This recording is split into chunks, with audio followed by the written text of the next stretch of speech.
Okay, sorry. I don't know what happened. My phone just randomly... The medication that I took for many years to treat my bipolar disorder meant that if I had had a baby, the baby would have been born without large parts of the baby's brain would have been defunct or missing.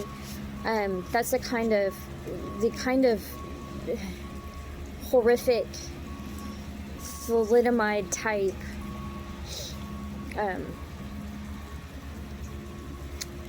just horrific effects that you get with these drugs. So for years I abstained from having a child because I was told that I needed to take these drugs. Then after that, after I got off of them, I still did not want to have children, so I used Depo-Provera. I used Depo-Provera for so many years that regular medical providers wouldn't give it to me, but Planned Parenthood would. But the regular medical providers refused to give it to me because they were protecting themselves from liability lawsuits, because there was a link between prolonged use of Depo-Provera and osteoporosis. And at one point, I was so hot and bothered by this that I was like, look, I would rather break a fucking hip than have a kid, so put that fucking shot in my ass right now, please. Let me decide. I will be the one to decide. And this is why people get so triggered and irate in healthcare settings, because they feel that these decisions are best left to themselves because they pertain to their own bodies. Am I right? So, I said I was going to make this light. Here's the deal. The other day, and then I went through 2 IUDs and then finally this vasectomy, and it failed. So another reason why we're leaving the country is that we feel underserved by the medical system, and a lot of people do. And we pay a lot and we don't really get reliable quality care.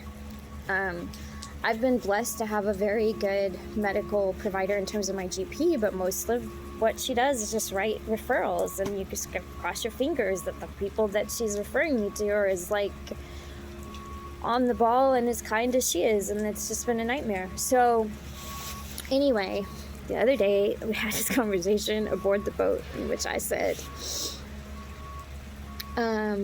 well, let me see, Sergeant Howe, if you're not going to run for office again, because that's another thing. I was like, well, when we come back to the state, I'm trying to be optimistic. We'll come back to the States and then you can try again, and this time you'll make it. And, you know, I just hate to feel like I'm taking him away from his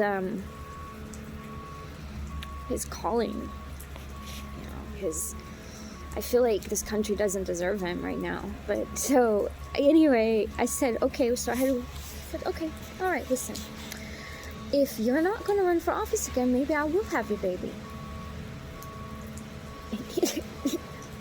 He was just like, I think he was so stunned, like he thinks I'm just being like, you know, my kooky, quirky, funny self. But I was like, no, really, because am I right, ladies? When you have a good man, you want there to be as much of him left in the world as possible, right?